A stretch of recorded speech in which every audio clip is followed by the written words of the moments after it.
Hello दोस्तों, film में flix में आपका स्वागत है। आज हम बात करने वाले हैं Harry Potter and the goblet of fire movie की, जो हैरी पॉटर फिल्म सीरीज की 4th इंस्टॉलमेंट है। पिछले वीडियो में मैंने Harry Potter and the prisoner of Azkaban movie को एक्सप्लेन किया था, जिसमें हैरी को पता चलता है कि सीरियस ब्लैक निर्दोष था। वो पीटर पेटिग्रू था जिसने वोल्डेमॉर्ट के लिए हैरी के माँ बाप को धोखा दिया और सभी लोग उसे मरा हुआ समझ रहे थे। लेकिन इससे पहले ये सारी सच्चाई सबको पता चलती और सीरियस ब्लैक निर्दोष साबित होता, पीटर पेटिग्रू चूहे में बदल जाता है और वहाँ से भाग जाता है। अब बात करेंगे इसके आगे की कहानी की, यानी Harry Potter and the goblet of fire movie की। इस मूवी के स्टार्टिंग सीन में हम एक बड़े से सांप को एक कब्रिस्तान से गुजरते हुए देखते हैं और फिर एक बूढ़े आदमी को देखते हैं जो अपने घर की खिड़की से बाहर देखता है और तभी उसके सामने वाले घर में उसे एक रोशनी दिखती है। उस आदमी को लगता है कि कुछ बच्चे वहाँ मस्ती कर रहे होंगे और इसलिए वो उन्हें भगाने के लिए उस घर में जाता है। वो आदमी उस कमरे के पास जाता है जहाँ उसे रोशनी दिखाई दी थी और हम देख पाते हैं कि उस कमरे में वोल्डेमॉर्ट, पीटर और एक आदमी कुछ प्लान कर रहे थे और वोल्डेमॉर्ट कहता है कि उस लड़की के बिना काम नहीं हो सकता। और तभी उस आदमी के पास से वही बड़ा सा सांप गुजरता है और उस कमरे में जाता है और सर्प भाषा में वोल्डेमॉर्ट को बताता है कि एक मगलू उनकी बातें सुन रहा है। वोल्डेमॉर्ट तुरंत उस बूढ़े आदमी को मार देता है और हम देखते हैं कि हैरी भी नींद से जाग जाता है और हमें पता चलता है कि हैरी ये सब कुछ अपने सपने में देख रहा था। हैरी जैसे ही नींद से जागता है, हम हरमाइनी को देखते हैं जो हैरी और रॉन को जगा रही थी और हमें पता चलता है कि हैरी रॉन के घर आया हुआ है क्योंकि वो लोग 422वां क्विडिच वर्ल्ड कप देखने जाने वाले हैं। उसी सुबह हैरी वीजली फैमिली और हरमाइनी के साथ क्विडिच वर्ल्ड कप देखने जाता है और वहाँ वो लोग काफ़ी इंजॉय करते हैं। लेकिन मैच ख़त्म होने के बाद जब वो सब अपने कैंप्स में लौटते हैं, तभी वहाँ कुछ प्राणभक्षी आते हैं और वो सब पर हमला करते हैं। इस वजह से लोग डर कर यहाँ वहाँ भागने लगते हैं और हैरी रॉन और हरमाइनी से बिछड़ जाता है और वहीं बेहोश हो जाता है। जब हैरी की आंखें खुलती हैं, तब वो देखता है कि आसपास के सारे कैंप्स डिस्ट्रॉय हो चुके हैं और आसपास कोई नहीं था। तभी कुछ दूरी पर उसे एक आदमी दिखाई देता है और दोस्तों, ये वही आदमी था जिसे हमने हैरी के सपने में देखा था और ये आदमी अपनी छड़ी से आसमान में डार्क मार्क यानी मौत का निशान बनाता है। मौत का निशान वोल्डेमॉर्ट और उसके प्राणभक्षी यानी डेथ ईटर्स का सिंबल है। ये एक स्कल का शेप है जिसके मुंह से एक सांप बाहर आता है। वोल्डेमॉर्ट के प्राणभक्षी इस निशान को आसमान में तभी बनाते हैं जब वो किसी का मर्डर करते हैं। मौत का निशान बनाने के बाद वो आदमी हैरी को अकेला देखकर उसकी तरफ बढ़ता है, लेकिन तभी रॉन और हरमाइनी हैरी को खोजते हुए वहां आते हैं और वो आदमी वहां से भाग जाता है। तभी इस निशान को देखकर बहुत ही शॉक हो जाते हैं और इतने में वहाँ मंत्रालय से कुछ लोग आते हैं जो हैरी, रॉन और हरमाइनी पर मंत्र मारते हैं क्योंकि उन्हें लगा कि ये मौत का निशान इन लोगों ने बनाया है। लेकिन तभी रॉन के डैड वहाँ आते हैं और उन तीनों को बचा लेते हैं। हैरी उन सबको बताता है कि उसने एक आदमी को वहाँ देखा और सभी लोग उस आदमी को ढूंढते हैं। नेक्स्ट सीन में हम हैरी, रॉन और हरमाइनी को हॉगवर्ट्स एक्सप्रेस ट्रेन में देखते हैं जहां वो क्विडिच वर्ल्ड कप में हुई सारे इंसिडेंट्स के बारे में बातें कर रहे थे और हरमाइनी हैरी से कहती है कि उसे अपने सपने और क्विडिच वर्ल्ड कप में हुई सारी बातों के बारे में सीरियस को बता देना चाहिए। और तभी हैरी सीरियस को एक खत लिखता है जिसमें वो सीरियस को सब कुछ बताता है। अगले सीन में हम देखते हैं कि सारे बच्चे हॉगवर्ट्स पहुंच चुके हैं और दूसरे स्कूल से कुछ बच्चे हॉगवर्ट्स आते हैं और फिर ग्रेट हॉल में डम्बलडोर अनाउंस करते हैं कि इस साल हॉगवर्ट्स में जादू की त्रिकोणीय प्रतियोगिता होगी जिसमें हॉगवर्ट्स, डर्मस्ट्रैंग और बॉबैटन के स्टूडेंट्स पार्टिसिपेट करेंगे। हर एक स्कूल से एक ही स्टूडेंट चुना जाएगा और इस प्रतियोगिता को जीतने के लिए उन्हें 3 मुश्किल और खतरनाक टास्क फेस करने पड़ेंगे और इसलिए वो इस प्रतियोगिता के नए नियमों को बताने के लिए आर्टेमियस क्राउच सीनियर को बुलाते हैं। और तभी ग्रेट हॉल की मायावी छत में बिजली कड़कने लगती है और तभी मिस्टर एलिस्टर मूडी वहां आते हैं और अपने जादू से उसे ठीक कर देते हैं। और मूडी इस साल हॉगवर्ट्स में गुप्त कलाओं से रक्षा का विषय पढ़ाने आए थे। बार्टी क्राउच सीनियर इस प्रतियोगिता के नए नियमों को बताते हुए कहते हैं कि मंत्रालय ने तय किया है कि 17 साल से कम उम्र के विद्यार्थी इस प्रतियोगिता में भाग नहीं लेंगे और इसी में सबकी भलाई है। डंबलडोर कहते हैं कि जिसे भी इस प्रतियोगिता में भाग लेना है वो थर्सडे तक इस आग के प्याले में अपना नाम डाल सकता है, लेकिन वो सबको सावधान करते हैं कि ये बहुत ही खतरनाक है। अगर चुन लिए गए तो आप पीछे नहीं हट सकते। आगे हम देखते हैं कि हैरी का हॉगवर्ट्स में चौथा साल शुरू होता है और हम हैरी को प्रोफेसर मूडी की क्लास में देखते हैं जो उन्हें अक्षम्य श्राप यानी अनफॉरगिवेबल कर्सेस के बारे में बताते हैं। ये श्राप गैर कानूनी है और अगर कोई जादूगर इन श्रापों का इस्तेमाल करता है तो उसे माफ़ नहीं किया जाता, उसे अज़्काबान जेल की सज़ा होती है। प्रोफेसर मूडी इन श्रापों का इस्तेमाल एक मकड़ी पर प्रैक्टिकली करके दिखा रहे थे जो काफ़ी अजीब था क्योंकि वो एक ऑरर थे। ऑरर वो होते हैं जो मुजरिम जादूगर और जादूगरनियों को पकड़ते हैं। एक ऑरर होने के बावजूद वो इन गैर कानूनी श्रापों को प्रैक्टिकली एक क्लास में करके दिखा रहे थे। इन शॉर्ट वो खुद एक ऑरर होते हुए कानून तोड़ रहे थे, लेकिन वो ऐसा क्यों कर रहे थे इसका जवाब हमें मूवी के एंड में मिलेगा। आगे हम देखते हैं कि काफ़ी सारे स्टूडेंट्स उस आग के प्याले में अपना नाम डालते हैं ताकि वो इस कंपटीशन में भाग ले सके। नेक्स्ट सीन में हम सभी बच्चों को ग्रेट हॉल में देखते हैं और डंबलडोर अनाउंस करते हैं कि चैंपियंस को चुनने की घड़ी आ गई है और तभी आग के प्याले में से डर्मस्ट्रैंग की तरफ से विक्टर क्रम, बॉब एटन की तरफ से फ्लेयर डेलेकॉर और हॉगवर्ट्स की तरफ से सेड्रिक डिगरी का नाम बाहर आता है और तभी डंबलडोर कहते हैं कि हमें 3 चैंपियंस मिल चुके हैं और जो भी जीतेगा उसे वो शानदार कप इनाम में मिलेगा। लेकिन तभी आग के प्याले में से हैरी का नाम बाहर आता है जो डंबलडोर के साथ साथ सभी को शॉक कर देता है।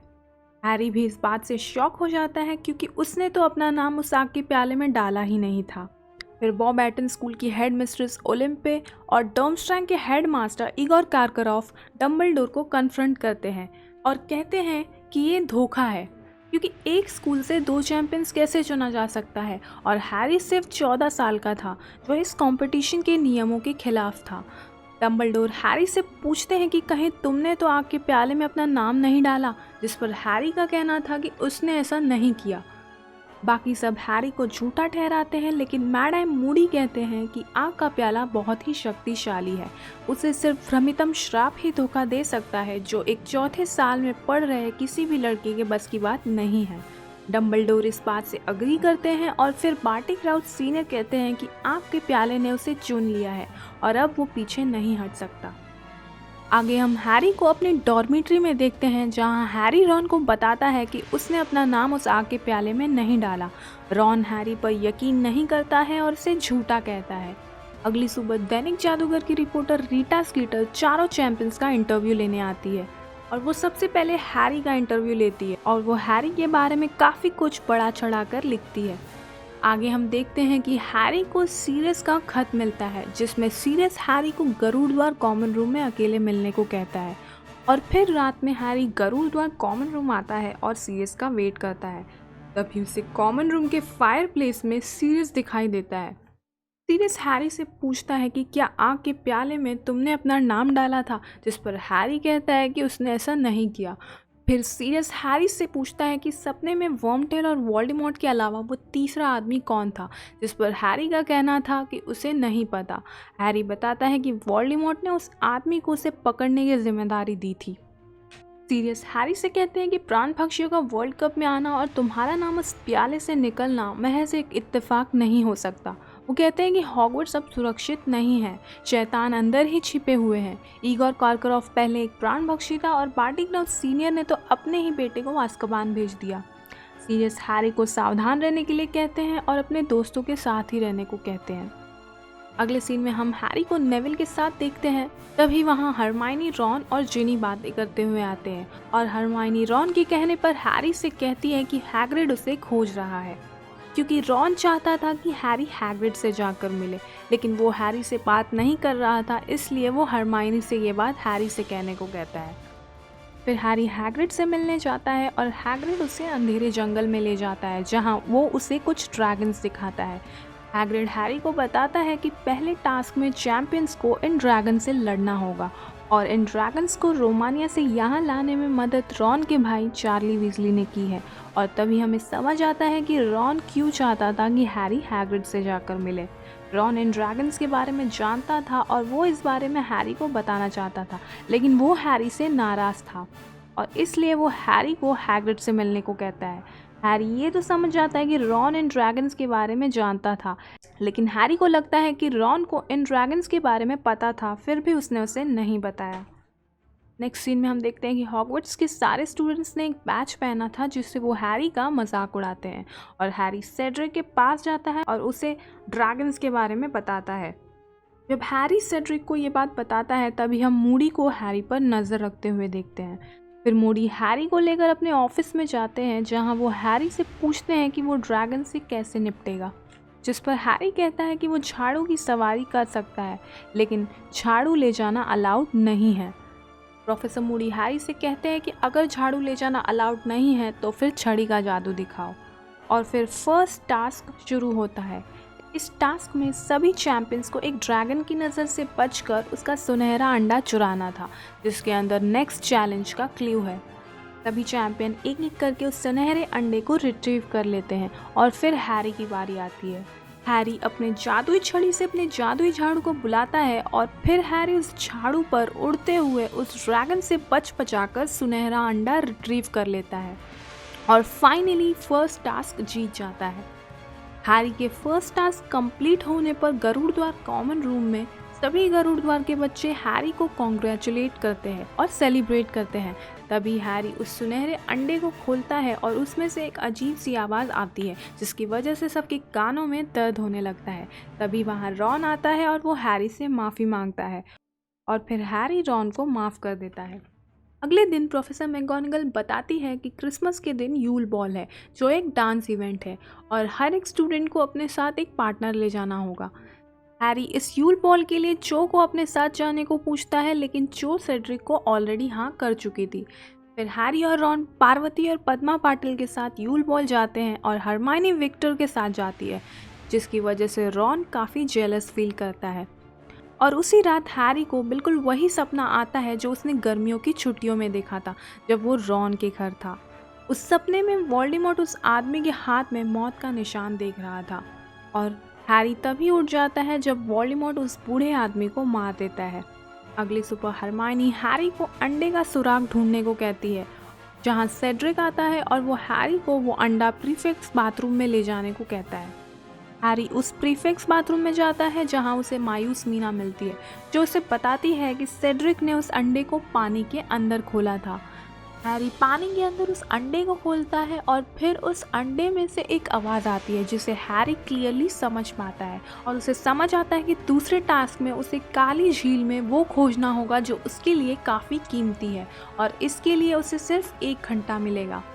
हैरी इस बात से परेशान हो जाता है कि वो 1 घंटे तक पानी के अंदर सांस कैसे लेगा और इसलिए वो लाइब्रेरी जाता है जहाँ वो काफ़ी सारी किताबें पढ़ता है, जहाँ रॉन और हरमाइनी भी उसकी मदद करते हैं।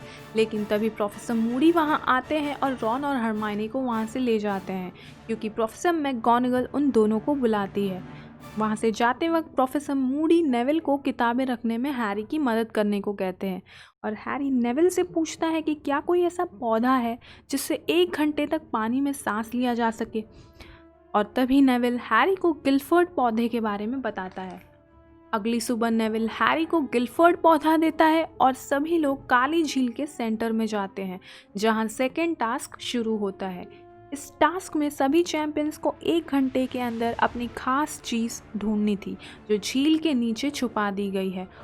हैरी उस गिलफर्ड पौधे को खा लेता है और सभी चैंपियंस पानी में कूदते हैं और हैरी उस पौधे की वजह से पानी में भी सांस ले पाता है। सभी चैंपियंस पानी में अपनी कीमती चीज़ ढूंढते हैं, लेकिन तभी झील का एक जीव फ्लोर पर अटैक करता है।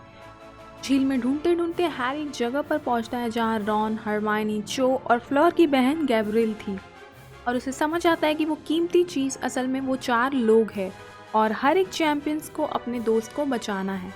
हैरी रॉन के साथ हरमाइनी को भी बचाने की कोशिश करता है, लेकिन झील के जीव उसे रोकते हैं क्योंकि चैंपियन सिर्फ एक ही इंसान को बचा सकते हैं।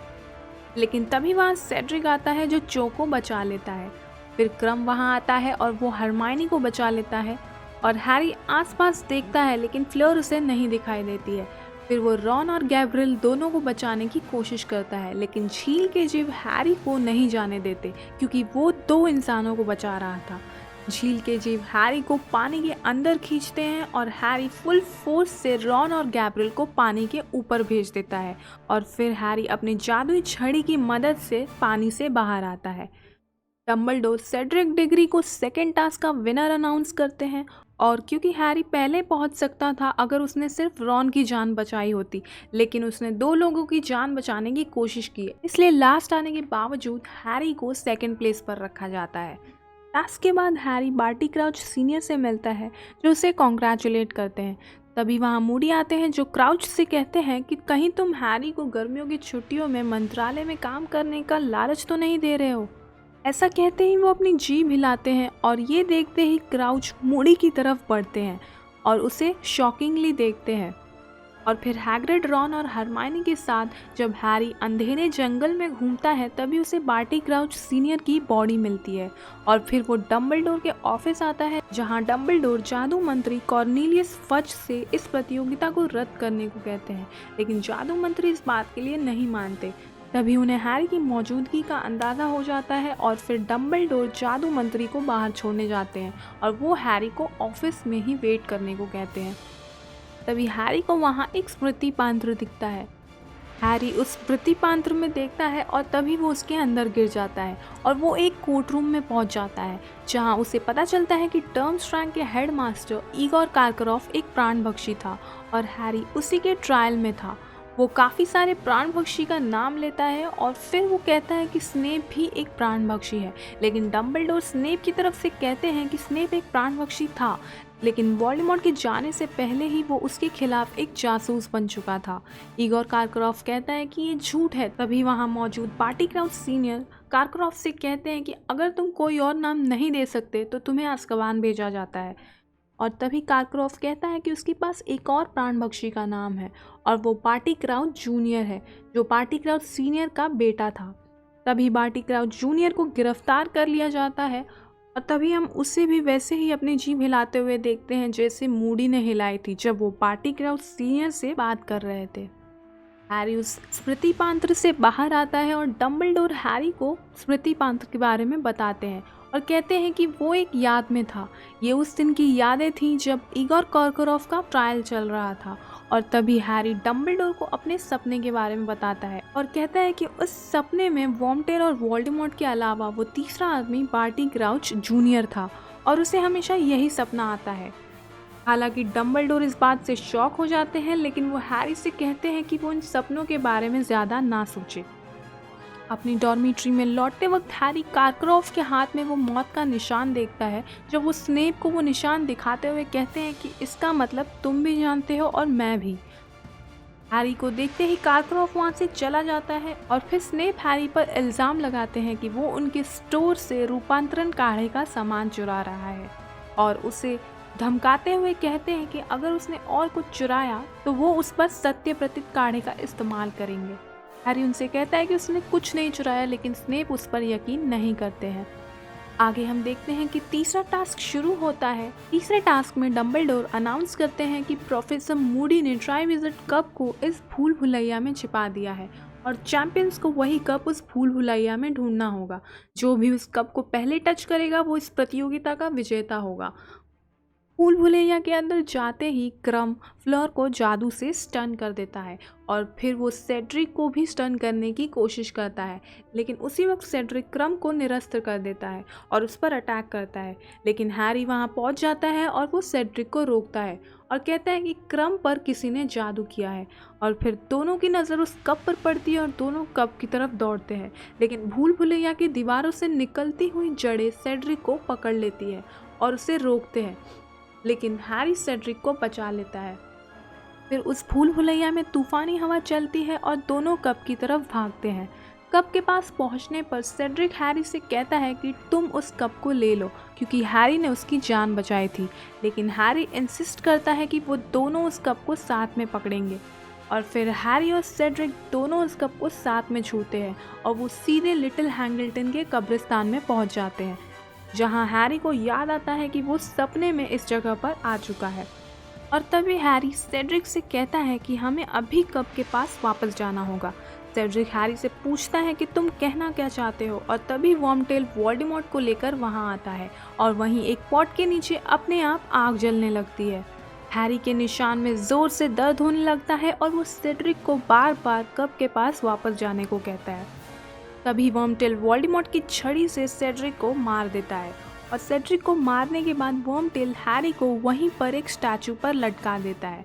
फिर वर्मटेल वोल्डेमॉर्ट की बॉडी को उस पॉट के अंदर उस काढ़े में डालता है और उसके साथ वो उसके पिता टॉम रिडल की हड्डी, हैरी के खून की कुछ बूंदें और अपना हाथ काटकर उस पॉट में डालता है। और इन सब चीज़ों से वोल्डेमॉर्ट को उसकी बॉडी वापस मिल जाती है। वोल्डेमॉर्ट अपने प्राण भक्षियों को उस कब्रिस्तान में बुलाता है और उन सबको टॉन्ट मारता है क्योंकि उन्होंने कभी भी उसे ढूंढने की कोशिश नहीं की। वोल्डेमॉर्ट जादू से पीटर को एक नया हाथ देता है और फिर उसकी नज़र हैरी पर जाती है और वो सबको समझाता है कि हैरी की जान क्यों बच गई थी, जिसकी वजह से उसने अपनी बॉडी खो दी थी। और फिर वो हैरी के निशान को टच करते हुए कहता है कि अब मैं तुम्हें छू सकता हूँ। वोल्डेमॉर्ट के छूते ही हैरी को अपने निशान में बहुत दर्द होने लगता है। वोल्डेमॉर्ट फिर हैरी को उस स्टैचू से आज़ाद करता है और ज़बरदस्ती लड़ने को कहता है। और फिर जब हैरी और वोल्डेमॉर्ट एक दूसरे पर मंत्र मारते हैं तब उन दोनों की छड़ियों के बीच एक कनेक्शन बन जाता है। तब वोल्डेमॉर्ट की छड़ी से उन लोगों की स्पिरिट्स बाहर आती है जिनकी मौत वोल्डेमॉर्ट की छड़ी से हुई थी। हैरी के पेरेंट्स, सेड्रिक और उस बूढ़े आदमी की स्पिरिट वोल्डेमॉर्ट की छड़ी से बाहर आती है। हैरी के पिता हैरी से कहते हैं कि जैसे ही संपर्क टूटेगा हम सब वोल्डेमॉर्ट और उसके प्राण भक्षियों को डिस्ट्रैक्ट करेंगे और तुम कब के पास वापस लौट जाना। सेड्रिक हैरी से अपनी बॉडी वापस हॉगवर्ट्स ले जाने को कहता है और फिर हैरी की माँ उसे कनेक्शन को छोड़ देने को कहती है। हैरी उस कनेक्शन को छोड़ देता है और तभी वो सारे स्पिरिट्स सबको डाइवर्ट करते हैं और हैरी सेड्रिक की बॉडी के पास जाता है और उस कप को लेकर वापस हॉगवर्ट्स आता है। वोल्डेमॉर्ट गुस्से में चिल्लाने लगता है क्योंकि उसका प्लान फेल हो जाता है। जैसे ही हैरी हॉगवर्ट्स पहुंचता है, हैरी सेड्रिक की बॉडी को पकड़कर रोने लगता है और सभी लोग सेड्रिक का मृत शरीर देखकर शॉक हो जाते हैं। हैरी सबको बताता है कि वोल्डेमॉर्ट वापस आ चुका है और सेड्रिक को भी उसी ने मारा है। और तभी मूडी सबकी नज़रों से बचकर हैरी को अपने ऑफिस ले जाते हैं, जहां वो रिवील करते हैं कि इन सब घटनाओं के पीछे उनका ही हाथ था। उस आग के प्याले में हैरी का नाम उन्होंने ही डाला था और वो हैरी की मदद करते थे ताकि वो ये कंपटीशन जीत जाए और वोल्डेमॉर्ट के पास पहुंच जाए। डंबलडोर को एहसास होता है कि असली मूडी कभी भी हैरी को इस सिचुएशन में उनसे दूर नहीं ले जाएगा और तभी डंबलडोर स्नेप और मैगोनागल के साथ उस ऑफिस में ज़बरदस्ती घुसते हैं और मूडी को निरस्त करते हैं। फिर स्नेप ज़बरदस्ती मूडी को सत्य प्रतीत काढ़ा पिलाते हैं और डंबलडोर असली मूडी के बारे में पूछते हैं। तभी वो फेक मूडी पास में ही रखे हुए जादुई ट्रंक की तरफ इशारा करता है। डंबलडोर उस ट्रंक को खोलते हैं जिसमें हम असली मूडी को देख पाते हैं और फिर रूपांतरण काढ़े का असर खत्म होता है और फेक मूडी अपने असली रूप में आ जाता है और हमें पता चलता है कि जो मूडी हॉगवर्ट्स में पढ़ा रहा था वो असल में बार्टी क्राउच जूनियर था। वो रूपांतरण काढ़ा रेगुलरली पीता था ताकि वो अपने असली रूप में ना आ जाए और इसलिए वो स्नेप के स्टोर से रूपांतरण काढ़ा बनाने के इंग्रेडिएंट्स चुरा रहा था। इसलिए मूडी क्लास में सबको अक्षम्य श्राप को प्रैक्टिकली एक मकड़ी पर कर दिखा रहा था क्योंकि वो रियल मूडी था ही नहीं। और सेकंड टास्क के बाद जब वो बार्टी क्राउच सीनियर से बातें करता है तभी मूडी के रूप में वो अपनी जीभ को हिलाता है और उसके पिता समझ गए थे और तभी वो फेक मूडी की तरफ शॉकिंगली देख रहे थे क्योंकि बार्टी क्राउच जूनियर अक्सर अपनी जीभ हिलाया करता था। बार्टी क्राउच जूनियर अपने लेफ्ट हैंड में मौत का निशान दिखाते हुए कहता है कि वोल्डेमॉर्ट वापस आ चुका है और फिर डंबलडोर हैरी के हाथ और उस निशान को शॉकिंगली देखते हैं। फिर सभी उस ऑफिस से बाहर आते हैं और स्नेप वहीं पर रुकते हैं ताकि बार्टी भाग ना जाए। अगली सुबह डंबलडोर ग्रेट हॉल में सबको बताते हैं कि वोल्डेमॉर्ट वापस आ चुका है और सेड्रिक की हत्या भी उसी ने की है।